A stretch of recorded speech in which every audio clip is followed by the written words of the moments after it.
Hi dear friends. ఈరోజు అయితే ఒక బ్యూటిఫుల్ డ్రెస్ మీ ముందు తీసుకొచ్చాను. ఈ డ్రెస్ అయితే స్పేస్ సిల్క్. నైట్ టైమ్ పార్టీస్‌కి ఈ డ్రెస్ వేసుకెళ్ళండి. అసలు టాప్ నాచ్ ఉంటది. అసలు మీరే హైలైట్ అయిపోతారు. డ్రెస్ అయితే అంత బాగా టర్న్ అవుట్ అయింది. ఫినిషింగ్ కానీ, డ్రెస్ కానీ చూసారా ఎంత బాగా అనిపించిందో. దుపట్టా కానీ, కట్ వర్క్ కానీ, కింద ఫ్యాంట్ కానీ అంతా కూడా ఇప్పుడున్న ట్రెండ్‌కి తగ్గట్టుగా అయితే నేనైతే డిజైన్ చేశాను. డ్రెస్ చూసారా ఎంత బాగుందో అస్సల.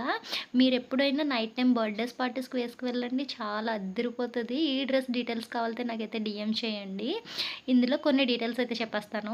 శారీ తీసుకున్నాను స్పేస్ సిల్క్ శారీ. ఇదైతే 500 రూపీస్ అయింది. టాప్ ఫ్యాబ్రిక్ అయితే మీటర్ 280 రూపీస్ పడింది. అది కూడా స్పేస్ సిల్క్ మీద అయితే వర్క్ వచ్చింది. ఇందుకు ఈ డ్రెస్ ఎలా ఉంది ఏంటని కామెంట్ చేయండి. నా వీడియో నచ్చితే లైక్ చేయండి. వీలైతే కొంచెం ఫాలో కూడా చేసుకోండి. ఇటువంటి మంచి మంచి వీడియోస్ అయితే నేనైతే మీ ముందుకు తీసుకొచ్చేస్తాను. Thank you.